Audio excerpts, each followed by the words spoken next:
Hola José Luis, bueno, muy buenos días, gracias por el espacio.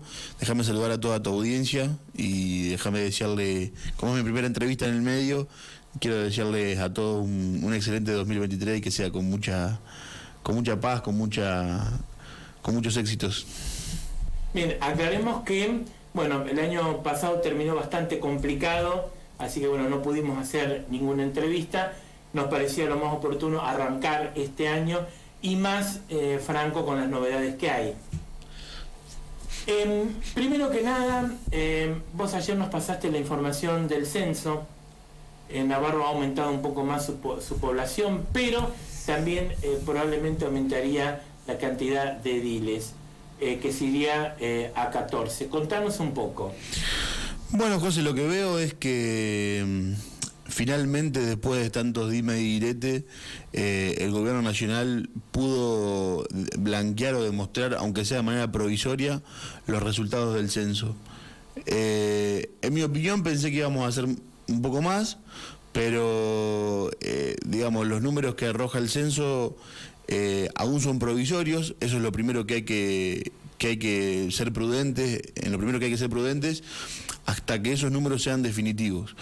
Lo cierto es que hoy, con la cifra que arroja de manera provisoria el censo, se estaría dando una situación que llevaría a que el municipio de Navarro tenga que aumentar su cantidad de bancas, su cantidad de concejales, de acuerdo a la ley orgánica de las municipalidades, que prevé que, si mal no recuerdo, que prevé que a partir de los 20.000 habitantes, cualquier ciudadano navarro, cualquier ciudad de la provincia de Buenos Aires, tiene que tener 14 concejales y hoy por hoy somos 12.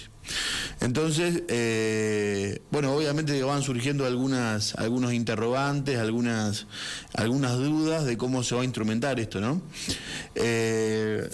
Bueno, lo que siempre pasó fue que el Consejo Deliberante se renueva por mitades, ¿no? Como la Cámara de Diputados, como como los poderes legislativos, digamos, se renuevan por mitades cada 2 años.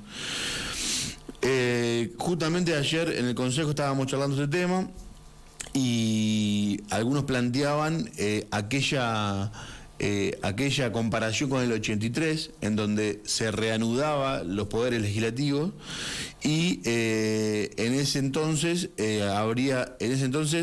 lo que pasó fue que se eligieron, asumieron las nuevas cantidades de concejales, y una vez que asumieron se hizo un sorteo con los que habían asumido a ver quién iba a durar en su mandato 4 años y quién iba a durar en su mandato 2 años, para poder así, dejar establecido las mitades, ¿no? Garantizar la renovación por mitades.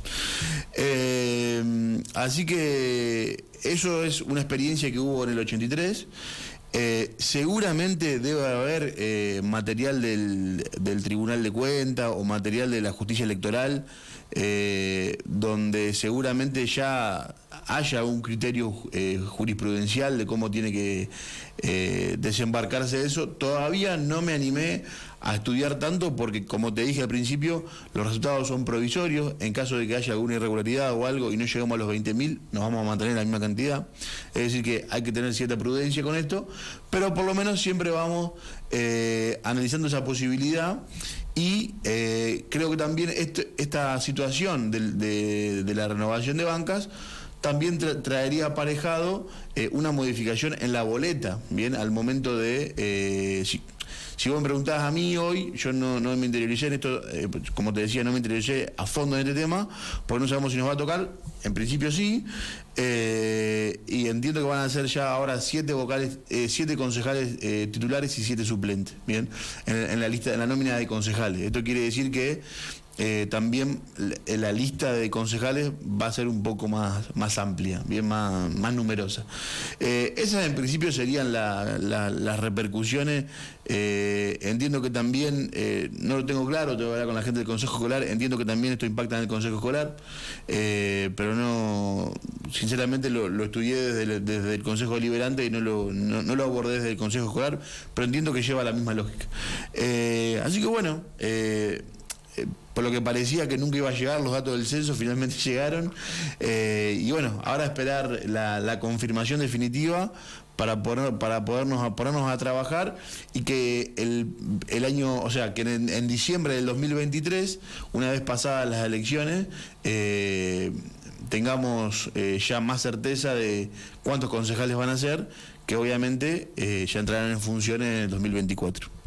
Bien, ¿cuándo se llegarían a conocer los resultados finales del censo o cuándo más o menos se tendría el número total como para saber si en las próximas elecciones cómo es el armado de la lista? Mira, la verdad no lo sé, José, eso depende del gobierno nacional. Entiendo que van a estar los datos definitivos antes de las PASO para poder, digamos, encarar el proceso electoral de acuerdo a la nueva conformación de bancadas. Porque vos imaginate que el censo le trajo una modificación a Navarro puntualmente, porque a nosotros nos interesa Navarro, pero seguramente también le trajo modificaciones a otros distritos de la provincia de Buenos Aires que por ahí también aumentan sus bancas, no 14, por ahí tienen más bancas, porque la provincia de Buenos Aires tiende a crecer, digamos, en términos de población. Entonces, seguramente para antes de las PASO, para antes de comenzar el proceso electoral, en donde hay que empezar a definir listas, nómina de candidatos y demás, yo entiendo que el gobierno nacional lo debería tener listo. Si no, estaríamos en un problema porque, digamos, quedaría como sin resolverse esta cuestión, y me parece que es fundamental tener los datos definitivos, confirmados, y que sean los que en última instancia van a valer. Yo creo que los datos provisorios los largaron porque la realidad es que ya la población estaba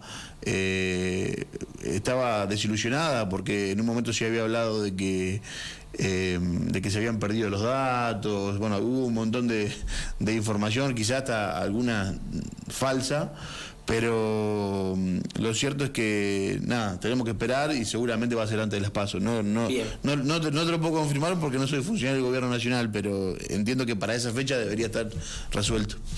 Bien. Franco, el tema principal que están discutiendo hoy por hoy los concejales es el tema del presupuesto municipal.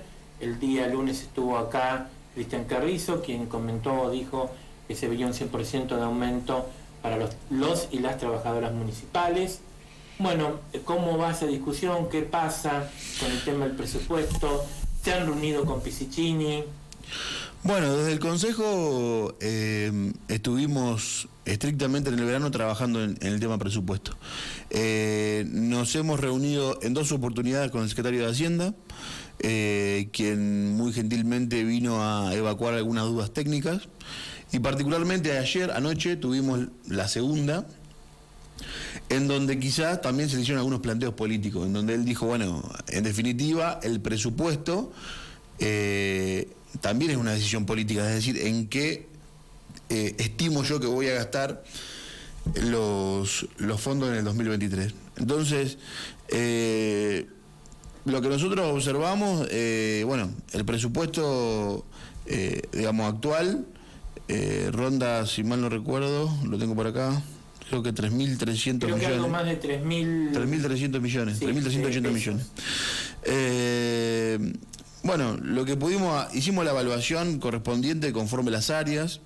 Yo lo que veo es un presupuesto que está muy concentrado en las cabezas, o sea, vemos que los mayores incrementos y las mayores actualizaciones se dan en la conducción superior, en la jefatura de gabinete, en la Secretaría de Gobierno, bien, donde se concentran todos los recursos. Es como que el Ejecutivo decidió concentrar los recursos en las cabezas y no tanto apostar a una u otra dirección. Es más, hay direcciones que han sido, para mí las direcciones más perjudicadas en cuanto al presupuesto, sin duda, son medio ambiente y servicios públicos. Esas son las más perjudicadas desde la parte económica, digamos, económico-financiera, ¿no? Que es lo que uno puede observar, y por ahí con la ayuda de algún profesional que entiende un poco más de del tema. Pero para que te des una idea, José, estamos hablando de, por ejemplo, la jefatura de gabinete se aumentó 184% el presupuesto digamos del área. La conducción superior, que habla del intendente, se aumentó un 126%. La Secretaría de Gobierno aumentó un 191%. Y la Secretaría de Economía y Hacienda aumentó un 149%. O sea que los aumentos más generosos vienen en las cabezas. Y lo más llamativo de todo esto es que la actualización más exponencial y la asignación de recursos más importante se la lleva a políticas sociales. Políticas sociales con un aumento, José, del 346%. Es muchísimo, digamos, para el presupuesto municipal. Y la realidad es que nada, o sea, es lo que los números arrojan. Después uno puede sacar conclusiones y puede decir, bueno, claramente en Navarro entonces estamos teniendo muchas necesidades sociales, muchas necesidades de primera mano de desarrollo personal y social. O bien te lleva también a pensar de que el gobierno está pensando más en utilizar ese área para un año electoral, que me inclinaría más por la segunda, en lo personal. Pero bueno, esto seguramente ya lo han observado todos los concejales de la oposición, y seguramente es uno de los temas que se va a plantear en la sesión de donde tratemos el presupuesto, que la realidad es que el presupuesto, si bien uno puede o no estar de acuerdo, puede tener diferentes miradas, la realidad es que es una herramienta importante de gestión para el municipio.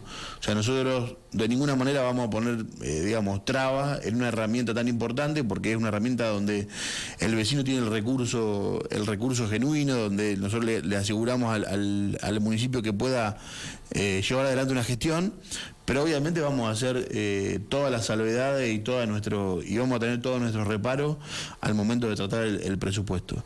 Nosotros, por supuesto, quiero agradecerle al secretario de Hacienda, quien se acercó al Consejo en 2 oportunidades a aclarar nuestras cuestiones.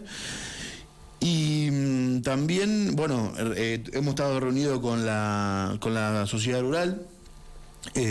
Obviamente en este marco de sequía, de crisis, la verdad que es muy triste. Hoy estaba viendo un video de La Laguna y la verdad que te da mucha tristeza la situación por la que estamos pasando, en todo nivel, no solo en lo económico, no centrarse solamente en lo económico, sino en el atractivo turístico, hasta el vecino que va a caminar a La Laguna, ya yo lo veo hasta otro sabor, hasta otro, y eso la verdad que es muy triste. Pero pensando en la responsabilidad que nosotros tenemos como concejales, obviamente el sector agropecuario está pidiendo una ayuda, y está pidiendo una ayuda a aquellos que lograron sostenerse, porque muchos terminaron desistiendo de la actividad agropecuaria, porque la realidad es que es muy difícil en estas condiciones climáticas llevar adelante la actividad agropecuaria. Y es por eso que nos juntamos con la sociedad rural, quien nos hizo algunos planteos que también tienen que ver con el presupuesto. Uno, por ejemplo, es el tema de poder eximir del pago de la tasa rural a los productores. Los productores, hay una nómina de aproximadamente 80 productores, 80 partidas que están siendo analizadas por la provincia de Buenos Aires para declararle a ellos el desastre agropecuario. Bien, es decir, que esto tendría que la provincia te declare en desastre, tendría implicancias en el pago de los impuestos provinciales, puntualmente exenciones en los impuestos provinciales, y de alguna forma desde el Consejo Liberante se quiso seguir esa misma corriente. Pero obviamente nosotros tenemos competencia municipal, o sea, no tenemos, injerencia sobre ARBA, por ejemplo. Entonces, la realidad es que nosotros escuchamos a la sociedad rural, ellos plantean una exención en las tasas rurales. Nosotros le planteamos esto a Rodolfo ayer en la reunión del Consejo, en donde le pedimos que por favor analizara la situación, y él dijo que lo iba a analizar desde el punto de vista económico, porque la realidad es que Nosotros hemos declarado la emergencia agropecuaria en el Consejo Deliberante en noviembre del año pasado por ordenanza y por unanimidad. Pero lo cierto es que al momento del, digamos, la situación de la economía y de las finanzas municipales es una línea muy delgada. Digo, nosotros queremos tener la opinión del secretario de Hacienda porque de ninguna manera queremos desfinanciar al municipio o ni mucho menos, sino que poder, yo creo que lo que está esperando el sector rural son gestos importantes. Entonces yo creo que las tasas rurales podría ser una opción, y Rodolfo lo que nos contestó fue que estaba haciendo la evaluación de qué impacto iba a tener eso en la recaudación municipal para poder otorgarle el beneficio a quienes traigan los certificados de la provincia, a los productores que hayan sido declarados en desastre por la provincia de Buenos Aires. Con lo cual, este fue uno de los temas que se le planteó. Bueno, otro tema que también la sociedad rural planteó fue el tema de las guías. Las guías es digamos, una tasa que cobra la municipalidad, que es antiquísima, que tiene que ver con el acompañamiento que hacía el Estado en su momento del ganado. Bien, le hacía como una suerte de custodia. Lo cierto es que hoy esa tasa se sigue cobrando y ya el Estado no presta ningún servicio por esa tasa, por el pago de esa tasa, ni siquiera un potencial servicio, nada. Y en esta época de crisis hubo mucho movimiento de ganado por el tema de las pasturas, por el tema de que no tenían alimentación, hubo ventas forzosas, en donde también el productor, además de tener que deshacerse obligadamente de animales y demás, también tenía que afrontar ciertos gastos municipales. Entonces, bueno, así, entre otros temas, son varios los temas que se hablaron con la sociedad rural, pero tratamos en la reunión de ayer de planteárselos todos al secretario de Hacienda, porque me parece que es un trabajo en conjunto. Nosotros lo que se planteó en el Consejo Deliberante era hacer una mesa local en donde podamos tratar estas cuestiones, porque en realidad ya hoy, con la crisis económica que hay, lo que le importa al productor es que realmente tenga un beneficio concreto en su economía. Entonces es lo que tratamos de hacer. A veces desde el Consejo uno está un poco limitado por su función, porque obviamente no somos los que disponemos de las partidas municipales, pero sí por ahí proponer, y a veces uno piensa que el concejal está para criticar y también uno trata de proponer cosas. Así que ese es un poco el trabajo que estamos haciendo sobre presupuesto, José.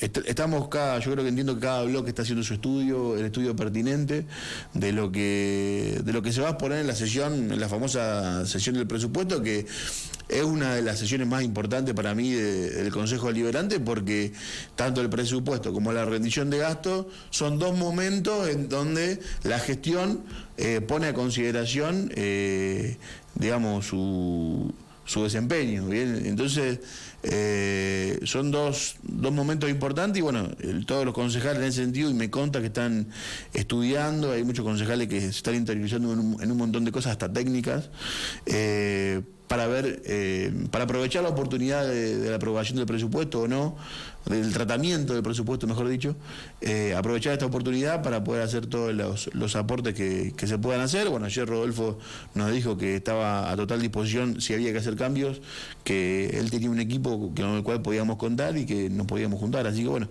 estamos en ese proceso, José. Va a ser un año muy duro, muy difícil. La realidad que hablábamos fuera de cámara, va a ser un año donde las cosas aumentan permanentemente, donde está todo muy difícil, y la realidad es que ojalá la política en general pueda estar a la altura de las circunstancias y llevarle un alivio. No hablo de ningún gobierno en particular, sino que hablo en general. Poder realmente llevarle un alivio a la gente que hoy ve todos los días en los supermercados los aumentos que no paran, y la realidad que ojalá la política tenga, como yo realmente la entiendo, tenga esa incidencia para poder mejorar esta situación y que este año sea un año un poco más llevadero.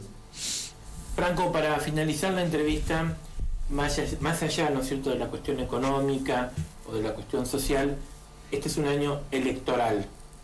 Bueno, ¿qué va a pasar con digamos, el grupo de ustedes o el espacio de ustedes dentro de este esquema? No, nosotros, digamos, como espacio político, la verdad que con todas las cuestiones que pasan en el día a día, no solamente lo económico, el hospital ya no da para más, el hospital es moneda corriente de los teléfonos de los concejales, o sea, no da para más realmente, y la realidad es que, digamos, vamos a hacer un trabajo, digamos, importante, vamos a tratar de generar un diálogo con los diferentes actores de Juntos por el Cambio, porque creo que en definitiva todos pensamos lo mismo, todos deseamos lo mismo, y yo creo que fundamentalmente lo que hay que pensar es en tener claras las reglas de juego, en ser respetuoso con quien puedan llegar a ser circunstancialmente adversarios. Porque digo circunstancialmente porque en realidad nuestro rival, nuestro adversario es la actual gestión municipal, o sea, es nuestro adversario político, ¿bien? Porque no estamos, digamos, estamos en contra de un montón de cosas que se llevan adelante en la gestión. Ahora, entender que hay que respetar al adversario, entender que hay que respetar a todos los que forman Juntos por el Cambio. Yo creo que Juntos por el Cambio es la herramienta para ganar, no tengo duda de eso, y bienvenido todos aquellos referentes, líderes, candidatos, como lo quieras llamar, que se quieran fortalecer, que quieran sacar pecho en esta situación para poder hacer un intento de que en Navarro cambien las cosas. Después de eso, lo demás queda en manos de la gente. Eso es lo lindo de la democracia, ¿no? Donde cada uno puede expresar para qué rumbo quiere Navarro. Este año va a ser, como dijiste, un año electoral, pero no cualquier año. Yo creo que se va a cambiar el rumbo a nivel nacional, provincial y municipal. Esa es mi percepción, por lo menos hoy. No sé qué pasará en agosto. Pero yo creo que la gente está muy cansada en general y yo creo que es necesario que esto cambie y que, como te decía, Juntos por el Cambio es la herramienta para hacer eso.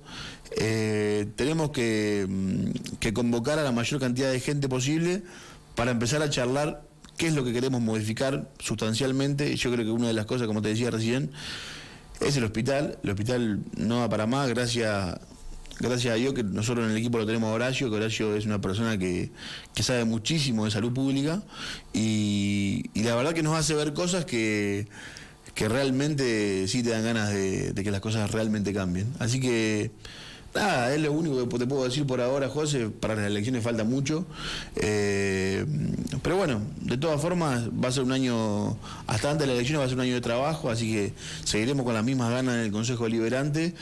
Como te decía también fuera de cámara, tenemos ganas de hacer, de profundizar las sesiones del interior. Yo soy un convencido de que para mí las sesiones del interior están bien. Aunque por ahí algunos siempre reciben alguna crítica, ¿no? Pero la realidad es que yo vi a la gente del interior muy conforme, muy satisfecha con que todos los concejales nos hayamos acercado a tener una sesión. Algunos ni sabían cómo era una sesión, a ese nivel. Lo vieron por primera vez en su localidad. Y bueno, y otro punto importante para este año, José, son los 40 años de democracia que te decía antes de comenzar la entrevista. Para el Consejo Deliberante, 40 años de democracia es muy significativo, es muy importante. El otro día estaba mirando la película 1985, que fue la verdad un ejemplo en todo el mundo, el juicio de la Junta, y es una de las cosas por lo cual también decidí ser radical, ¿no? Entonces, los 40 años de democracia institucionalmente para el Consejo Deliberante van a tener mucho peso y bueno, estamos evaluando también hacer algunas actividades como para poner en valor la institución. Así que bueno, eso es todo, José. Fíjate qué loca que es nuestra historia política o nuestra historia de estos últimos años, que 40 años después otra vez van a tener que sortearse qué concejales hacen 4 años y qué concejales terminan en 2 años. Claro, sí. Y justamente con lo que yo te comentaba de la experiencia que tuvimos en el 83, bueno, se viene un nuevo sorteo, justo con los 40 años de democracia. La verdad que sí, es algo algo, mucha casualidad, pero algo lindo, ¿no? Algo lindo que yo... Muchas veces se escuchan un montón de cosas en contra de la democracia, ¿no? Pero yo, como sistema, creo que es el que menos defectos puede llegar a tener, y yo creo que después hay un montón de cosas que no le tenemos que echar la culpa a la democracia. Hay muchas cosas que pasan por la conducta ciudadana, que pasan por nuestra cultura, que pasan por la actitud individual de las personas muchas veces, y no hay que echar la culpa a la democracia, porque la democracia yo creo que vino para quedarse, hay que respetarla y hay que ser cuidadoso también cuando hacemos alguna declaración, porque la verdad que en democracia es lindo vivir, es lindo poder expresarse, es lindo es lindo que te respeten tu opinión, y yo creo que eso no se negocia. ¿Cuál es tu opinión? Y no es para entrar en polémica ni nada, sino para que vos me des tu opinión, y ya que han pasado bastante tiempo o bastantes días de esta polémica que se generó en la calle o en la gente o en las redes sociales, que los concejales cobran mucho o cobran de más o cobran demasiada plata por lo que hacen. Mirá, José Luis, ¿Cuánto están cobrando hoy? yo como presidente del Consejo Liberante estoy cobrando 100.000 pesos. 100.000 pesos. De hecho, creo que estaría bueno también.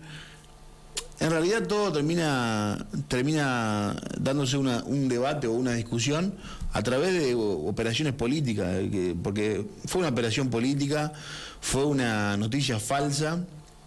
Después, ¿quién tiene la responsabilidad? No me interesa, pero fue una noticia totalmente falsa, fácilmente demostrable que fue una mentira, o sea, fácilmente demostrable, porque hubo hasta concejales que salían a demostrar sus recibos de sueldo, con lo cual me parece que está bien, y dentro de esa mala intención, yo creo que también hay algo que hay que rescatar, que por ahí los concejales o los funcionarios empiecen a ver a entender que como somos servidores públicos, no tiene nada de malo mostrar el recibo de sueldo.